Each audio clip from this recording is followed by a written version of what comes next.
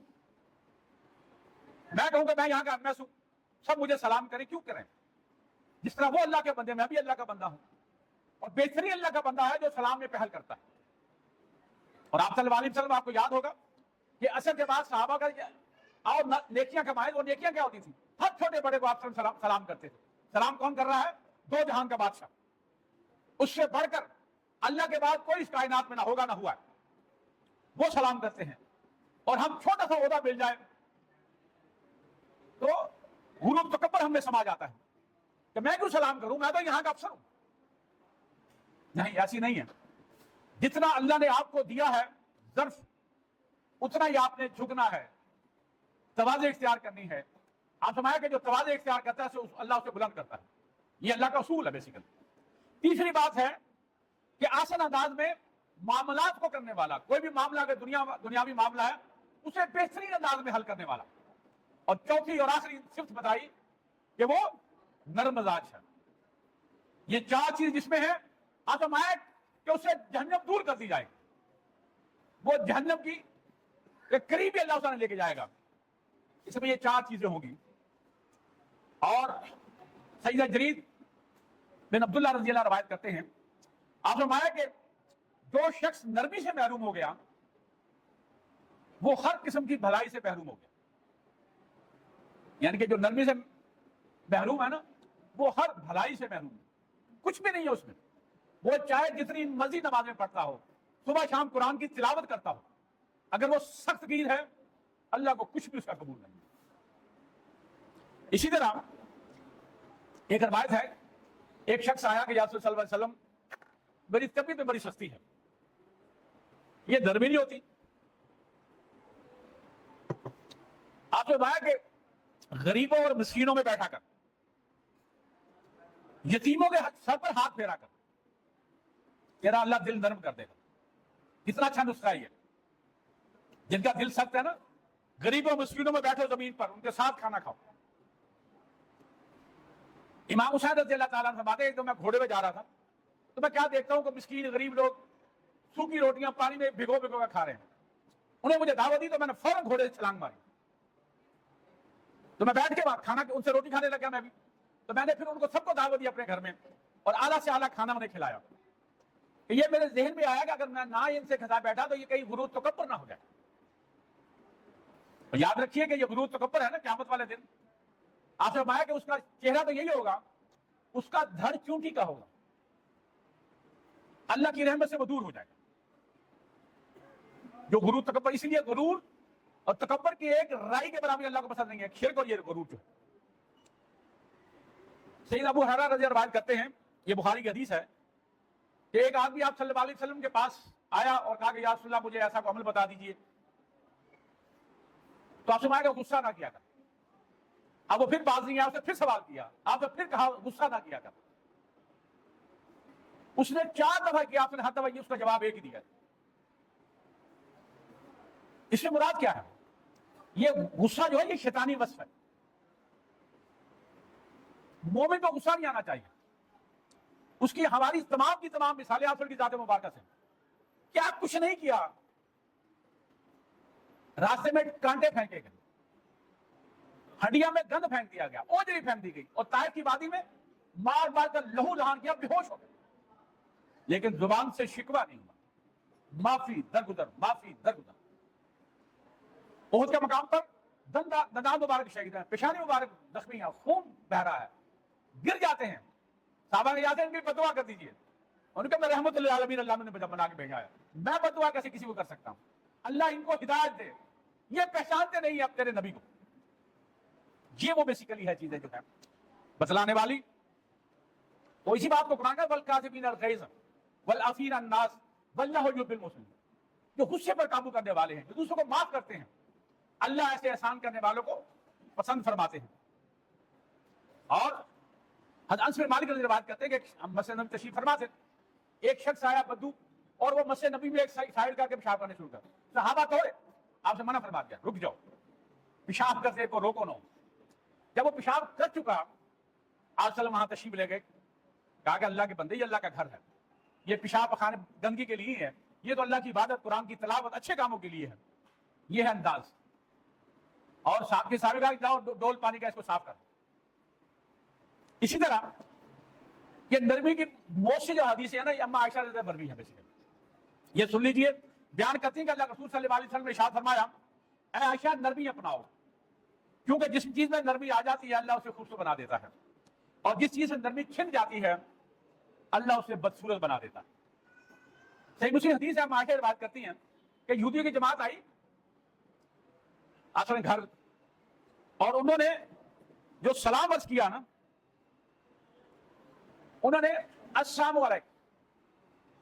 ہم بھی جب جلدی میں سلام کرتے ہیں نا، السلام علیکم ورحمۃ اللہ وبرکاتہ کہنا چاہیے. السلام علیکم مراد اللہ تمہیں تباہ کر دے، تمہیں ہلاک کر دے. اچھا آپ نے جواب کیا دیا؟ وعلیکم. ٹھیک ہے. اور اما عائشہ بڑی جذباتی تھی، انہوں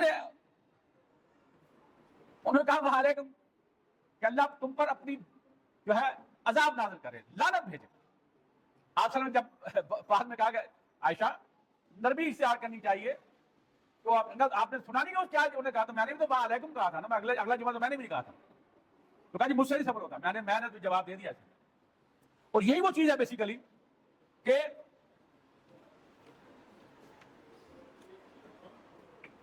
یہ بھی حدیث ہم عائشہ روایت کرتی ہیں. میں نے عرض کیا کہ ساری نرمی والی جو ہے وہ آپ انہی سے بروی ہیں. کیا آپ سے مایا کہ جس کو نرمی نصیب ہو گئی نا، اسے دنیا آخرت کی سب بھلائیاں مل گئی، اور جو اس سے محروم رہا اسے ہر چیز جو ہے سمجھو اللہ نے لے لی، واپس لے لی اس کے لیے. اور یہ حدیث سنیے، یہ بھی ہم عائشہ سے روایت ہے رضی اللہ تعالیٰ عنہ. آپ سے مایا اللہ تعالیٰ جس گھرانے پر خیر کا ارادہ فرماتے ہیں نا، جس گھرانے پر اللہ خیر کا ارادہ فرماتے ہیں، ان میں حقیقت میں آپس میں مہربانی محبت وہ پیدا فرما دیتے ہیں. یہ اللہ کا کرم ہوتا ہے. گھروں میں کیا ہے، ایک طرف مہدر ہے، دوسرا مہدر ہے، ساسری نو نہیں بڑھ رہی، نو ساس نہیں بڑھ رہی. بھائیوں میں آپس میں جو ہے چھوٹی چھوٹی باتوں پہ ناراضگی ہے. وجہ کیا ہے؟ قرآن سے دوری ہے، آپ وسلم کے ارشادات سے دوری ہے. اگر یہ ہم اس کے مطابق زندگی گزار رہے ہوتے، ہمیں قرآن کا علم ہوتا، اس کا ترجمہ تفسیر کے پڑھی ہوتی، تو کبھی بھی ہمارے دل میں سختی نہ ہوتی، ہماری زبان میں نرمی ہوتی. اور ہم عائشہ فرماتی ہے، بھی حدیث ہے صحیح مسلم کی، کہ میں اونٹ پر سوار تھی، اونٹ پر جو تھا وہ منہ زور تھا، تو میں نے ایک چھمک اس کو مارنا چاہی. تو آپ سے فرمایا کہ عائشہ نرمی اختیار کرو، جانوروں کے ساتھ بھی سختی نہیں کرنی. یہ جائے کہ انسانوں کے ساتھ ہم نے جانوروں تو کیا، ہم تو انسانوں کے ساتھ بھی وہی رویہ اختیار کرتے ہیں. تو لہذا اصل جو چیز ہے، دائی کا جو پہلا خصوصیت ہے وہ ہے نرمی، پیار، محبت. اب میں کچھ دوسری جو خصوصیت وہ ہے علم. یاد رکھیے کہ پہلی جو وحی آئی وہ کیا تھی؟ اقرا بسم ربک الذی خلق، خلق الانسان من علق، اقرا ورب الاکرم الذی علم بالقلم علم الانسان ما لم یعلم. یہ پہلی وحی ہے. پہلا لفظ کیا جو اس دنیا اترا؟ پڑھ. پڑھ اپنے رب کے نام سے تمہیں پیدا کیا اور تمہیں ایک لطف جمع خون سے پیدا کیا. پڑھ کہ تیرا رب بڑا ہی کریم ہے، اس نے تمہیں قلم سے علم سکھایا، اور انسان کو وہ علم سکھایا جو وہ نہیں جانتا تھا. سورہ زمر نے فرمایا قل هل يستوي الذين يعلمون والذين لا يعلمون. وہی بات، کیا علم والا اور بغیر علم والا برابر ہو سکتے؟ نہیں ہو سکتے. اسی طرح قرآن نے فرمایا کہ الرحمن علم القرآن خلق الانسان علمہ البیان. اللہ جو رحمان ہے، رحیم ہے. اللہ رحمان بھی اور ساتھ ہی فرمایا کہ رحیم. یہ جب دونوں مل جاتے ہیں نا، یہ بہتات کا صیغہ ہے. میرے اور آپ کے کسی کے دماغ میں نہیں آتا کہ اللہ کا کتنا جو ہے وہ رحمان اور رحیم ہے. یعنی کہ اللہ کی رحمت کے 100 حصے، ایک حصہ اللہ نے اس کائنات میں دیا ہے، 99 اپنے پاس رکھیں. اب وہ ایک حصہ آپ کے پاس بھی ہے، میرے پاس بھی ہے، جانوں کے پاس بھی ہے، پرندوں کے پاس بھی ہے، جنوں کے پاس بھی ہے، کہ بچے کو ذرا سی چھینک آ جائے تو ماں باپ ساری رات اس کے سرانے بیٹھ جاتے ہیں. یہ ہے وہ رحم کا جذبہ، ایک حصہ جو میرے رب نے اس کائنات میں دیا ہے. تو میرا رب کتنا رحمان ہوگا؟ 70 ماہوں سے، آپ نے سن رکھا ہے نا 70 ماہوں سے. یہ 70 70 نہیں ہے، یہ بھی بہتات کا سیگا ہے. اما ہوا سے لے کر آخری عورت جو اس دنیا میں آنی ہے, ان سب کی محبت اگر اکٹھی کر لی جائے نا, میرے رب کی محبت اس سے کئی گنا بڑھ کر. یاد رکھیے. اور اللہ نے اس قلم کی قسم کھائی, نون والقلم وما یسطرون, قسم ہے قلم کی اور جو اس سے لکھا جاتا ہے. یاد رکھیے کہ اللہ تبارک تعالیٰ کا عرش پانی, یہ کائنات بننے سے کروڑوں سال پہلے, سب سے پہلے بلکہ اس کے بننے سے 50,000 سال پہلے اللہ نے قلم کو پیدا کیا. ابو حرارہ روایت کرتے ہیں.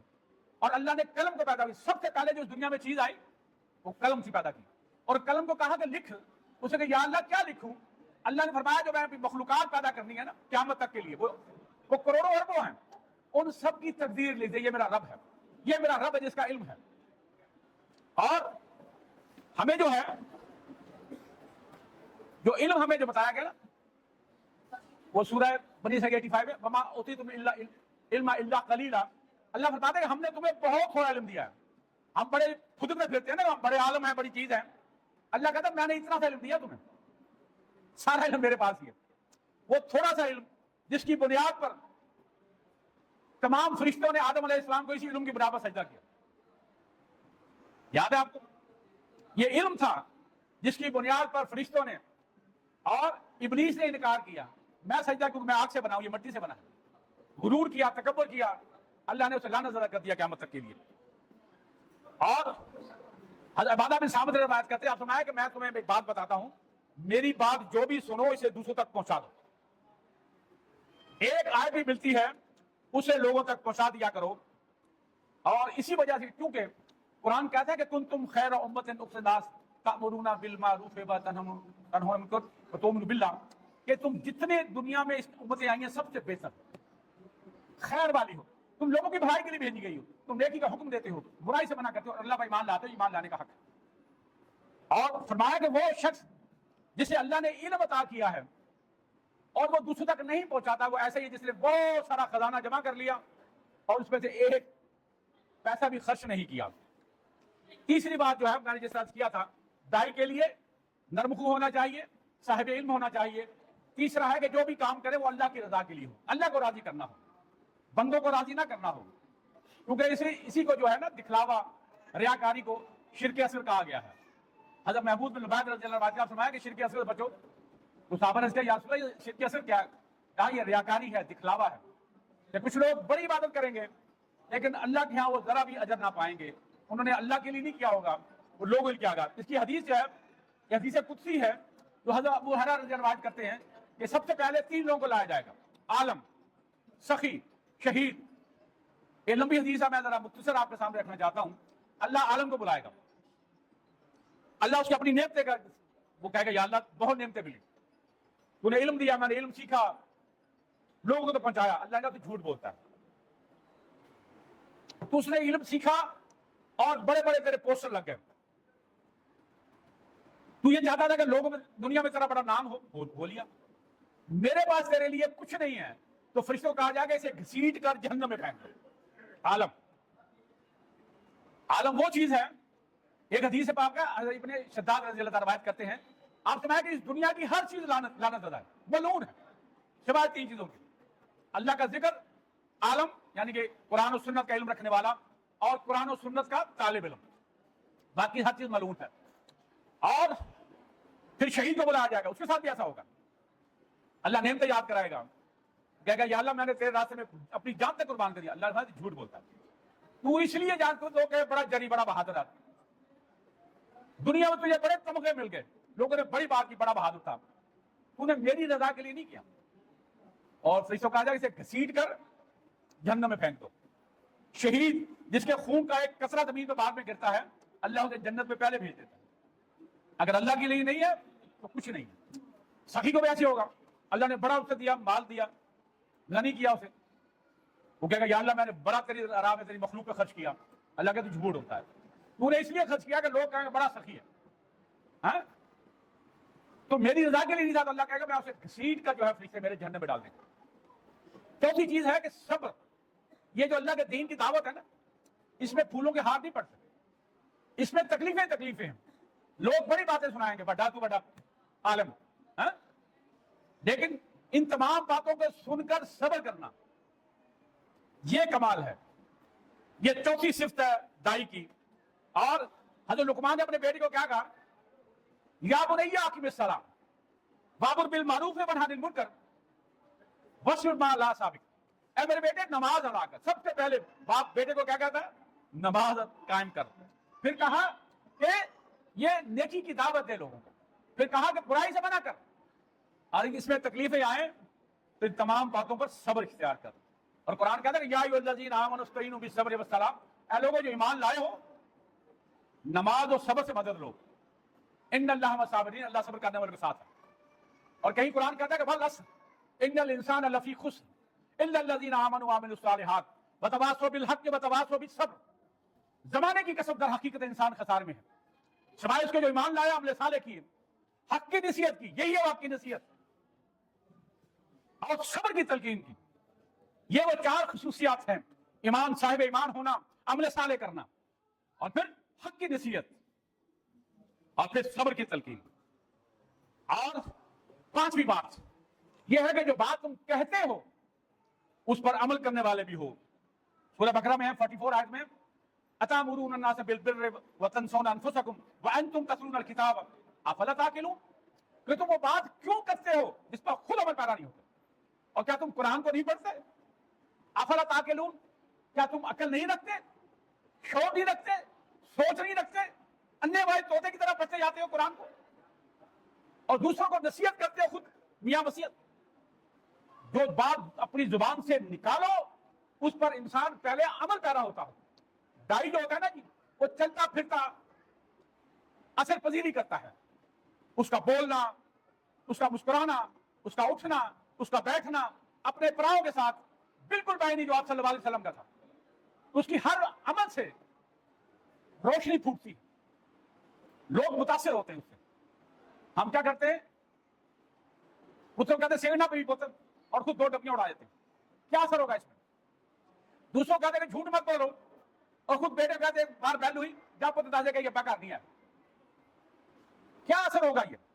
اللہ تعالیٰ سے دعا ہے کہ اللہ تعالیٰ ہم نے جو باتیں کی ہیں اس پر عمل کرنے کی ہمیں توفیق عطا فرمائے. جزاک اللہ. وما علینا الا البلاغ المبین. الحمدللہ.